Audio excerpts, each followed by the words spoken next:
Hello students, very warm wishes to all of you. This is Anurag Agrani from the BrainPoint Commerce classes. Students, welcome in the law world. हम लोगों ने previous video में Contract Act start किया था. Today we are continuing with Contract Act. Today we are going to start our new topic, that is offer. Students, what is the meaning of offer? Students, offer की definition दी हुई है section 2 subsection ए के अंदर. मैंने आप लोगों को बताया था कि सेक्शंस कैसे आइडेंटिफाई होते हैं. ठीक है, अगर यहां पर स्मॉल ए लिखा हुआ है और ए ब्रैकेट में है, that it means sub section. It is a part of the main section. Okay, yes. What is the meaning of offer? Offer means when one person signifies their willingness to another. मैंने क्या बोला? When one person signifies his willingness to another. जब एक person अपनी इच्छा किसी दूसरे person के सामने रखता है to another with a view to obtaining his consent.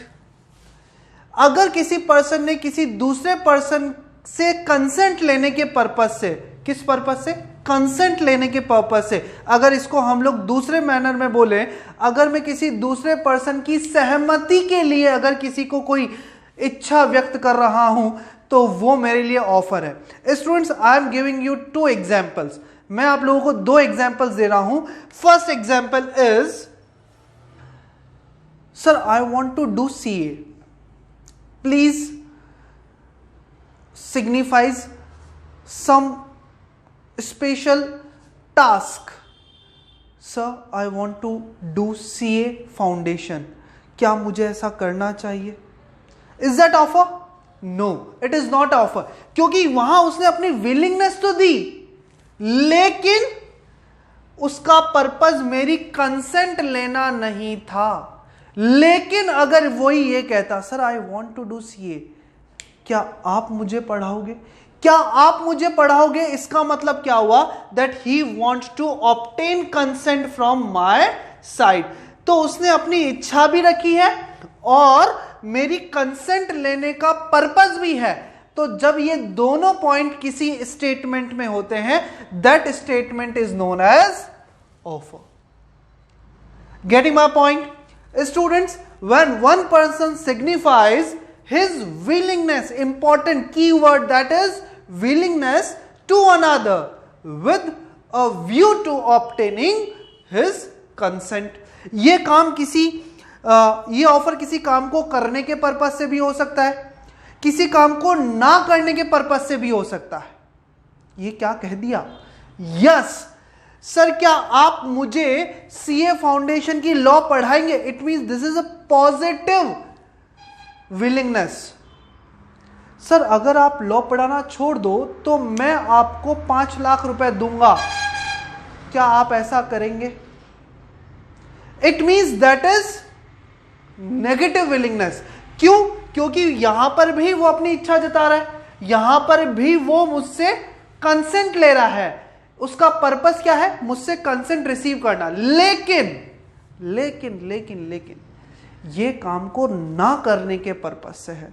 वो मुझसे जोर जबरदस्ती नहीं कर रहा है, वो मुझ पर प्रेशर नहीं कर रहा है, मेरे साथ किसी तरीके का अनप्रोडक्टिव अनविलिंग एक्टिविटी परफॉर्म नहीं कर रहा, लेकिन वो मुझे मना कर रहा है कि अगर आप ऐसा काम नहीं करेंगे तो सर मेरी तरफ से ये ऑफर आपके लिए है. इस ऑफर को यंग लोग एक दूसरे नाम से भी देखते हैं, दैट इज प्रपोजल. यस, आप लोग ये दिन तो नहीं भूलते होंगे. इस दिन 2 लोग एक दूसरे को प्रपोजल देते हैं. उस प्रपोजल का मीनिंग क्या होता है? सर मैंने अपनी इच्छा जताई और उस इच्छा को जताने के साथ मेरा उस इच्छा को जताने का पर्पस क्या है? To take the consent. That is called proposal. लेकिन इसी प्रपोजल को हम लोग बिजनेस के अंदर ऑफर के नाम से जानते हैं. किस नाम से जानते हैं? ऑफर के नाम से जानते हैं. ठीक है स्टूडेंट्स, ऑफर के बाद हम लोग देख रहे हैं features of offer. Characteristics of offer, कि एक ऑफर के अंदर क्या क्या होना चाहिए in terms of business, in terms of law. First is it must be capable to create legal relationship between offerer and offeree.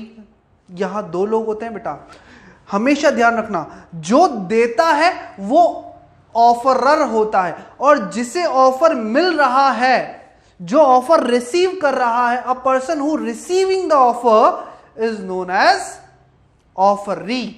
तो दोनों इस ऑफर को इसलिए ले रहे हैं because they wants to create a legal relationship between both of them.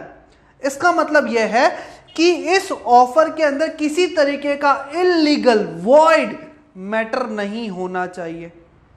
For the example students,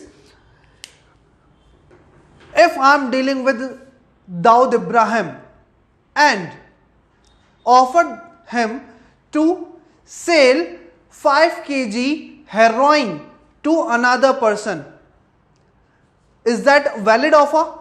No, it is not a valid offer. Why? Because this offer is related to illegal activities. तो यहां पर हम उसे offer की definition में include नहीं करेंगे. Offer की डेफिनेशन में उसे कब इंक्लूड किया जाएगा? जब दोनों पार्टीज का इंटेंशन लीगल रिलेशंस को मेंटेन करना हो, लीगल रिलेशंस को क्रिएट करना हो. Getting my point? Okay, next point is it must B definite and certain. It means यहां पर किसी भी तरीके का कोई भी अनएम्बिगियस स्टेटमेंट नहीं होना चाहिए. अगर आप मेरा ये काम कर देंगे तो मैं चांद से तारे तोड़ लाऊंगा. भाई पहली बात तो चांद पे तारे होते नहीं है, दूसरा उसको तोड़ना पॉसिबल नहीं है. ठीक है, तो ऐसा भ्रमित करने वाली कोई बात नहीं होनी चाहिए. इसमें जो भी कहा जाए वो सर्टेन होना चाहिए. अगर आप ऐसा करेंगे तो मैं आपको रुपए दूंगा, पर यह नहीं कहा कितने रुपए दूंगा, तो यह भी ऑफर की डेफिनेशन में इंक्लूड नहीं होगा, क्योंकि यहां पर सर्टेनिटी नहीं है. क्या नहीं है? सर्टेनिटी नहीं है. हां जी, अगर आप मेरा ये काम कर देंगे तो मैं आपको मोबाइल ला करके दूंगा. Is that offer? नो, यहां पर भी इसे ऑफर में इंक्लूड नहीं किया जाएगा. भाई कौन सा मोबाइल लाके देगा ये तो बताया ही नहीं. अनसर्टेनिटी यहां पर भी है. क्या है यहां पर? अनसर्टेनिटी. लेकिन अगर यहां कह दिया जाए कि अगर आप मेरा काम कर देंगे तो मैं आपको 1+70 ला करके दूंगा. Yes, this is the certain thing. तो यहां पर ये ऑफर क्या होगा? वैलिड होगा. तो दोनों चीजें होना जरूरी है. इट मस्ट बी डेफिनेट, निश्चित होना चाहिए, सर्टेन होना चाहिए. कोई भी अनएम्बिगियस वैग यहां पर नहीं होना चाहिए. Getting my point? Yes. Our third point is very important. It is different from invitation to offer. Invitation to offer के दोनों साइड में 2 सींग लगे हुए हैं. What is the meaning of invitation to offer? When one person invite to another to offer. जब कोई person किसी दूसरे पर्सन को इनवाइट कर रहा है कि वो सामने वाला पर्सन आए और मुझे ऑफर दे, तो मेरा जो इन्विटेशन है, that invitation is known as invitation to offer. Students, अगर कोई पर्सन इनविटेशन टू ऑफर देता है और उसके अगेंस्ट में कोई पर्सन उसे एक्सेप्ट कर लेता है, अपनी कंसेंट ले लेता है, तो that is not a contract, that is not acceptance, that is the offer. It means invitation to offer को अगर एक्सेप्ट कर लिया जाए तो उससे निकलेगा ऑफर. ऑफर को अगर एक्सेप्ट कर लिया जाए तो उससे निकलेगा कॉन्ट्रैक्ट. Getting my point? तो invitation to offer is the beginning stage of the offer. Hence it is the different from invitation to offer. इस पर्टिकुलर पॉइंट पर एक बहुत इंपॉर्टेंट केस स्टडी है स्टूडेंट्स, हार्वे वर्सेस फेसे. ये case studies 1893 की case studies हैं. इस case study में उन लोगों ने बताया कि मिस्टर हार्वे जो एक प्रॉपर्टी परचेज करना चाहते थे, तो उन्होंने इस प्रॉपर्टी के बारे में लोगों से मालूम करना चालू किया। मिस्टर फेसेई जिनके पास ये प्रॉपर्टी थी, उन्होंने उस प्रॉपर्टी के ऊपर एक टैग लगा दिया, that property is related to the 900 euros. कितना? 900 यूरोज। तो हार्वे ने जैसे ही वो टैग देखा, वो हार्वे के पास पैसा लेके पहुंच गया, दैट इज 900 यूरोज। तो हार्वे ने उस 900 यूरोज को लेने से, एक्सेप्ट करने से मना कर दिया। सामने वाले ने कहा, how to dare you to not accepting my 900 euros. आपने इस प्रॉपर्टी का रेट इतना तय किया है और मैं उस ऑफर को एक्सेप्ट कर रहा हूं। तब मिस्टर हार्वे ने कहा, नो सर, नो, मैंने जो टैग लगाया है, that tag is invitation to offer. If you agreed with this 900 euros, you have to offer me to purchase my property. जैसे ही आप इस प्रॉपर्टी को परचेज कर लेंगे, पकड़ने के लिए मुझे ऑफर देंगे, मैं उसे एक्सेप्ट कर लूंगा, लेकिन उसे एक्सेप्ट करने का राइट मेरा होगा, बिकॉज जो मैंने टैग लगाया है, that tag is invitation to offer. Getting my point? कोई doubt? Again, it must be communicated. Our fourth point is it must be communicated. Offer का कम्युनिकेशन, ऑफर की इंफॉर्मेशन ऑफरी तक पहुंचना भी जरूरी है। Students, that is very important. मैंने offer दिया मिस्टर एक्स को, लेकिन एक्स तक मेरा ऑफर पहुंचा ही नहीं, उसे कम्युनिकेट ही नहीं हुआ, ऑफर की इंफॉर्मेशन मिस्टर एक्स तक गई ही नहीं। क्या मिस्टर एक्स उसे एक्सेप्ट कर पाएंगे? नहीं कर पाएंगे। क्यों नहीं कर पाएंगे? क्योंकि जब तक किसी को ऑफर मिलेगा नहीं, उसे एक्सेप्ट कैसे करेगा? ठीक है ना? Okay, next point is it can be expressed और इंप्लाइड।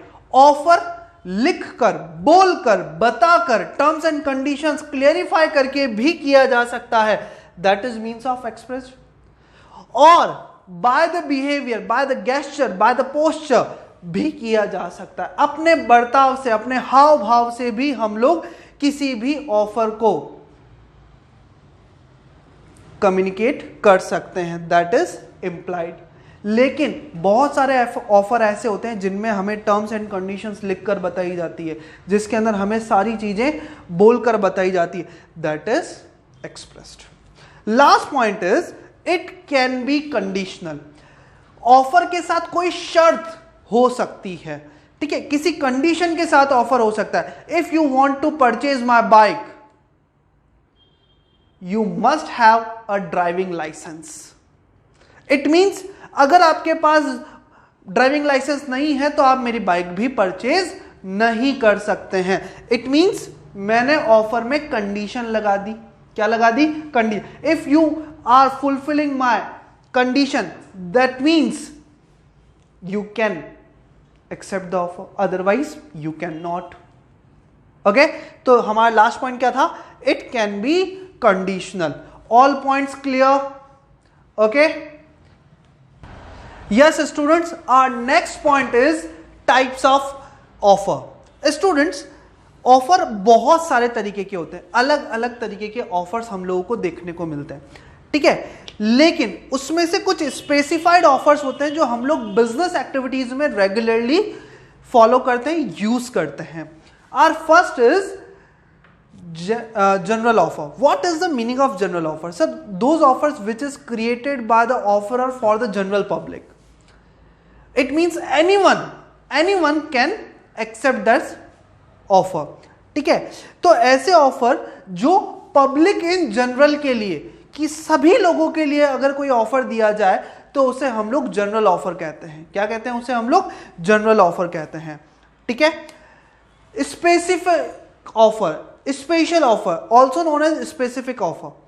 अगर मैं किसी स्पेसिफाइड पर्सन या ग्रुप ऑफ पर्सन के लिए कोई ऑफर देता हूं, क्या बोला मैंने?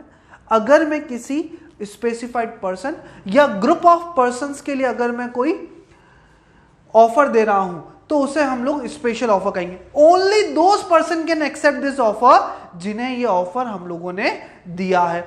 ठीक है, अब मैंने सपोज दैट कोई ऑफर मिस्टर एक्स के लिए दिया है, ठीक है, तो that is a special offer. तो केवल वही स्पेशल ऑफर वो लोग कौन, मिस्टर एक्स ही एक्सेप्ट कर सकते हैं। अगर मिस्टर वाई चाहे तो उसे एक्सेप्ट नहीं कर सकते। क्यों नहीं कर सकते? क्योंकि ये ऑफर स्पेशली जनरेट किया गया है किसके लिए, मिस्टर एक्स के लिए। ओके, जनरल ऑफर, सर ऐसा ऑफर जो सबके लिए है, anyone can accept this offer. Special offer, only those person can accept this offer who are included in the offerees। Okay, जिनको हम लोगों ने ऑफरीज में इंक्लूड किया है, केवल वो ही यहां पर ऑफर को एक्सेप्ट कर सकते हैं। Yes, next point is cross offer. Students, cross offer, generally this type of offers are created by the post, by the letter.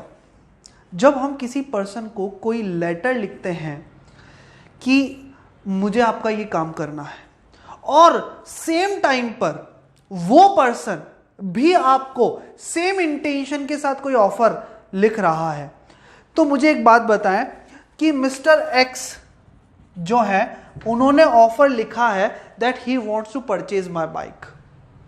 Eight the same time मैं अपने घर पर बैठा हुआ हूं और मैंने उनको व्हाट्सएप किया है that I want to sell my bike.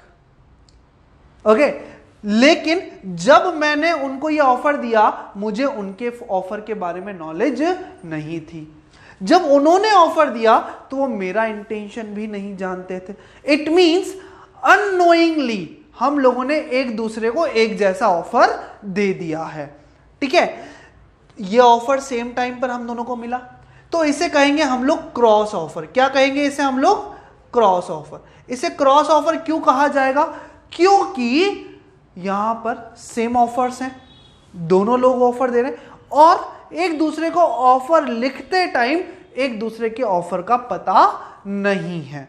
ठीक है, ध्यान रखना, यहां पर हम किसी को भी एक्सेप्टेंस नहीं मानेंगे। क्यों नहीं मानेंगे? एक्सेप्टेंस से पहले ऑफर का कम्युनिकेशन पूरा होना जरूरी है। हम लोगों ने फीचर्स के अंदर पढ़ा था, इट मस्ट बी कम्युनिकेटेड। लेकिन जब किसी पर्सन ने ऑफर लिखा, सामने वाले का ऑफर का इंफॉर्मेशन उसको था क्या? नहीं था। इट मींस यहां पर हम इन्हें क्रॉस ऑफर्स ही कहेंगे। क्या कहेंगे इसे हम लोग? Cross offers. Getting my point? Yes. Counter offer. What is the meaning of counter attack? आप लोगों ने कभी काउंटर अटैक देखा है? किसी पर्सन ने मुझे मारा और उस मारने के बदले मैंने उसको फिर से मार दिया, दैट इज काउंटर ऑफर। ऐसे ही किसी पर्सन ने मुझे ऑफर दिया, मैंने उस ऑफर के अंदर कोई चेंज कर दिया, कोई मॉडिफिकेशन कर दिया, कोई अल्टरेशन कर दिया, कोई बदलाव कर दिया और उस बदलाव के साथ मैंने उसे नया ऑफर दे दिया, that is called counter offer. आप लोग कभी अपनी मम्मा के पीछे ऐसे सब्जी मंडी गए हो? वेजिटेबल मार्केट में ऐसे आप लोग पीछे पीछे बैग ले रहे हो, मम्मा आगे आगे सब्जी ले रही है, तो मम्मा सब्जी लेने से पहले बार्गेनिंग करती है। क्या करती है? बार्गेनिंग करती है। वेजिटेबल वेंडर बोलता है कि ये लौकी है, ये पोटैटोज़ हैं, ये टोमेटोज़ हैं, ठीक है, और ये 50 रुपीज़ kg है, 40 रुपीज़ kg। तो मम्मा क्या बोलती है? 25 में देगा क्या? 35 में देगा क्या? ठीक है, तो इट मीन्स उसने ऑफर दिया, मम्मा ने उस ऑफर में अमेंडमेंट कर दिया, ठीक है, अल्टरेशन कर दिया, तो उस अल्टरेशन को हम लोग क्या कहते हैं? Counter offer. इस काउंटर ऑफर होने की वजह से आपका पुराना वाला जो ऑफर है वो क्या हो जाता है? कैंसिल हो जाता है। ठीक है, तो ऑफर के बदले जब उस ऑफर में कोई बदलाव करके, कोई चेंज करके कोई नया ऑफर उसे दे दिया जाता है तो उसे हम लोग काउंटर ऑफर कहते हैं। ठीक है, standing offer. Standing offers are those offers which are open for a particular time period. It can be accepted at many times. Generally एक ऑफर को एक बार ही एक्सेप्ट कर सकते हैं, लेकिन स्टैंडिंग ऑफर्स, इनको हम लोग ओपन ऑफर या कंटिन्यूअस ऑफर भी कहते हैं। ऐसे ऑफर्स को हम लोग एक से ज्यादा बार एक्सेप्ट कर सकते हैं, एक से ज्यादा बार एक्सेप्ट कर सकते हैं। हो सकता है एक पर्टिकुलर टाइम पीरियड के लिए ये ऑफर हो, इस पर्टिकुलर टाइम पीरियड में आप कितनी भी बार इनको एक्सेप्ट कर सकते हैं। For the example students, I have to construct my house, और for the purpose of construction मैंने एक सीमेंट वेंडर के साथ में कॉन्ट्रैक्ट साइन किया। मैंने उसको कहा I require around 1000 bags of cement. उसने कहा ठीक है लेकर के जाओ, मैं आपको 370 रुपीज पर बैग के हिसाब से आपको सीमेंट दे दूंगा। मैंने कहा ठीक है, लेकिन मुझे ये 1000 बैग सीमेंट एक साथ नहीं चाहिए, मुझे ये सीमेंट टुकड़ों में चाहिए, कभी 100 लेकर के जाऊंगा, कभी 200 लेकर के जाऊंगा। तो उसने कहा सर विद इन 2 months आपको जितना सीमेंट चाहिए मैं दूंगा, प्राइस आपको 370 ही रहेगा, लेकिन 2 महीने के बाद अगर आप आए तो ये प्राइस रिवाइज हो जाएगा। इट मींस इस पर्टिकुलर ऑफर को मैं कितनी बार एक्सेप्ट कर सकता हूं, नंबर ऑफ टाइम्स एक्सेप्ट कर सकता हूं, लेकिन मेरे पास टाइम पीरियड कितना है, 2 months का। कितना है, 2 months का। गेटिंग माई पॉइंट और नॉट? बात समझ में आ गई? कोई डाउट? तो that is the standing offer, that is the standing offer. तो हम लोगों ने आज क्या क्या पढ़ा? General offer, it means which is given to the general in public. Special offer जो स्पेसिफाइड पर्सन या ग्रुप ऑफ पीपल को देते हैं। क्रॉस ऑफर, बिना एक दूसरे के ऑफर के जाने बिना जब हम लोग किसी ऑफर को दे देते हैं तो दोनों ऑफर्स क्या हो जाते हैं, क्रॉस ऑफर्स हो जाते हैं। काउंटर ऑफर, जब किसी ऑफर के बदले उसमें कुछ अल्टरेशन करके, उसमें कुछ अमेंडमेंट करके, चेंज करके कोई नया ऑफर बना के दिया जाता है तो उसे काउंटर ऑफर कहते हैं। और जब किसी ऑफर को एक पर्टिकुलर टाइम पीरियड के बाद एक्सेप्ट ना किया जाए या फिर एक पर्टिकुलर टाइम पीरियड के अंदर उसे कितनी भी बार एक्सेप्ट किया जा सके, उसे हम लोग स्टैंडिंग ऑफर कहते हैं। Getting my point? Thank you all of you.